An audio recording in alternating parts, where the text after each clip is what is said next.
Existe o espírito mau, existe o reino do maligno, que está a nos tentar, a querer, por meio da nossa fraqueza, nos dominar. Existe. Não crer nisso é facilitar mais ainda a vida do espírito mau. O tentador, o desagregador, aquele que divide, existe. Como podemos então nos precaver? Como podemos então nos precaver desta cilada, deste mal que nos ronda? Diz a palavra que o demônio é como um leão a rugir, buscando a quem devorar. É assim? Neste evangelho nós temos alguma resposta para esses questionamentos de como age o inimigo e como podemos estar protegidos. Diz a palavra que nós escutamos do Evangelho de Marcos, que na cidade de Cafarnaum, no dia de sábado, dia de ir à sinagoga, Jesus entra então na sinagoga e começa a ensinar. A sinagoga era uma espécie de capela. Nós temos as matrizes, as paróquias, e tem as capelas. Havia o templo em Jerusalém, mas cada comunidade tinha uma sinagoga. E o interessante da sinagoga é que era um lugar cuidado pelos leigos. Os sacerdotes não iam de costume às sinagogas. Os leigos cuidavam, e rabinos, mestres da lei, iam ensinar na sinagoga. E por isso que Jesus era um rabino, foi ensinar nesse dia de sábado, nessa sinagoga. E é interessante que todos ficaram admirados com o seu ensinamento, pois ensinava como quem tem autoridade. Na fala de Jesus, ele já passava autoridade. E todos ficaram admirados. Olha como ele fala com autoridade. Imagina só como foi essa palavra de Jesus. Ele deve ter impactado a todos com sua palavra e tocado muitos corações naquela noite. E estava então na sinagoga um homem possuído por um espírito mau, e ele gritou: que queres de nós, Jesus Nazareno, vieste para nos destruir? Então, interessante que o espírito mau fala e diz uma verdade, né? Viestes para nos destruir? Claro, a resposta é sim. Jesus veio para destruir o espírito maligno. Jesus veio para destruir o mal. Jesus veio para pôr fim no reino do inimigo, do diabo. A resposta é sim, evidentemente. Eu sei quem tu és o santo de Deus. Mais outra verdade. Até o pai da mentira diz uma verdade aqui, nesta hora. Tu és o santo de Deus. Jesus o intimou: cala-te e sai dele. Então o espírito mau sacudiu o homem com violência e deu um grande grito e saiu. Todos ficaram espantados. Então, a palavra de Jesus é poderosa. E Jesus mostra um grande sinal esperado pelo povo só para um profeta. Os profetas tinham esse poder de expulsar espíritos maus. E o grande sinal é esse. Aquele que domina as forças malignas, esse é o Messias, esse é o Senhor. Então Jesus fala com autoridade, depois ele expulsa o espírito do mal e ele mostra que é o Senhor. Porque na cultura judaica, aquele que é o profeta, ele é o enviado de Deus e só ele tem o poder sobre as dominações do mal, e Jesus tem poder. Diz: cala-te e sai dele. O espírito mau sacudiu o homem e saiu.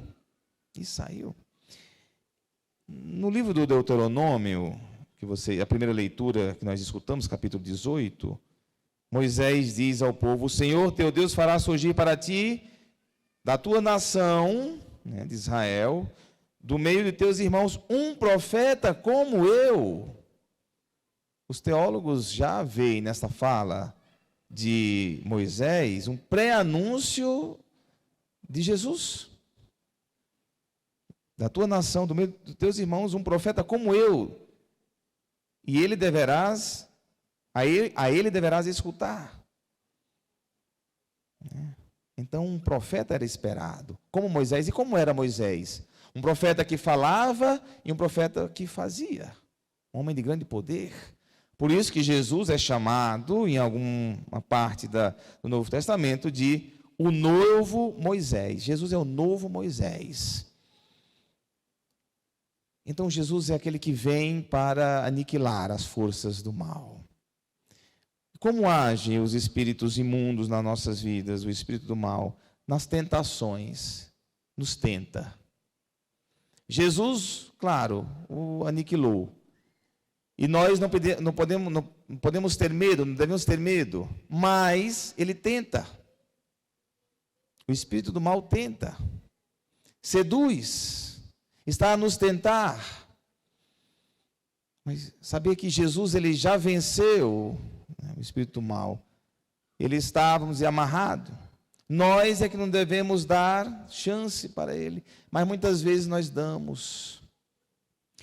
E ele seduz com estratégias que nos confundem. O espírito do mal confunde a gente. E ele pode nos possuir a partir da nossa fraqueza, como eu disse para vocês. Não pensem que o inimigo, quando nos possui, nos envenena, nos atrai. Não pense que ele faz isso por meio de coisas repugnantes. Não. São coisas atrativas que ele nos dá. A pior imagem do diabo é pintá-lo com chifres, aquele feioso, de rabo, com os espetos, horrível. Se fosse assim, seria fácil demais sair dele. Não, ele aparece na beleza, na tentação do poder, na tentação do ter, na tentação dos prazeres. E aí cabe a nós estarmos bem cheios de Cristo, do Senhor, para nos afastar. Quantas pessoas se desandaram porque cederam às tentações? Quantas pessoas destruíram famílias porque cederam a tentações? Quantas pessoas se deram mal na vida porque cederam a tentações, de seduções? E nós temos a certeza de que Jesus é aquele que nos defende, que expulsa qualquer espírito mal. Nas nossas orações, nós devemos dizer todos os dias de manhã: Senhor, afasta de mim o mal. Afasta de mim a tentação, o tentador. Afasta de mim aquele que quer desunir a minha família. Afasta de mim.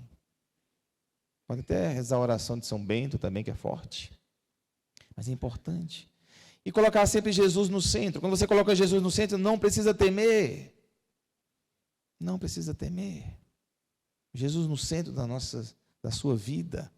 Estar vigilante, como diz a palavra. E se porventura a gente cair na cilada do inimigo, saiba que Jesus vai expulsar para longe. Jesus vai nos restaurar. Jesus vai refazer o nosso caminho. Se cairmos na cilada do inimigo, ele não vai nos destruir. Ele vai nos libertar. Nós nascemos para a liberdade, para sermos pessoas livres. Livres das ciladas do mal. Muitas pessoas que facilitam, às vezes são envolvidas, e depois percebem o quanto foram ingênuas. Mas se voltarmos para Jesus, ele vai expulsar qualquer mal das nossas vidas, como expulsou deste homem. O mal. O espírito do mal, ele está assim a nos tentar, mas Jesus é muito mais poderoso, evidentemente. Nós estamos aqui para estarmos com Jesus, para sermos protegidos, defendidos por Ele sempre. Ter Jesus Cristo no centro da nossa vida, nos ocupar das suas coisas, para que Deus, Ele seja o tudo na nossa existência. Nós temos o reino de Deus. Jesus instaura este reino. E nós queremos participar todos os dias desse reino, e não do reino do mal. Cada vez que a gente vai se aproximando das coisas de Deus, a gente vai vendo a luz resplandecer sobre a nossa visão, e a gente vai percebendo muito mais coisas. A gente vai se dando conta de muito mais coisas. E a gente vai se afastando delas também. Isso é a conversão. Converter-se é voltar o coração para Deus e se afastar daquilo que não é de Deus. e viver tranquilos, viver em paz, né? Viver em paz. E cada um tem o seu tempo nesse momento de conversão. Cada um tem o seu tempo, cada um tem o seu momento. Nós queremos viver o nosso momento e fazer com que outras pessoas também enxerguem este caminho. Então, queridos irmãos e irmãs, vamos buscar em Cristo, né, a força. Ele tem a palavra, ele tem a ação. E Jesus é aquele que faz a nossa vida uma vida realmente livre, totalmente livre. Pessoas livres para amar e pessoas livres para viver nesta vida. Como eu disse no começo, sem medo nenhum do que o inimigo pode fazer contra nós, porque depois de Cristo ele não pode fazer nada, a não ser se nós nos aproximemos demais e deixemos que ele haja com a nossa permissão. Mas quem tem o Cristo no coração não vai permitir que o mal aconteça. Que seja assim na nossa vida. Louvado seja o nosso Senhor Jesus Cristo.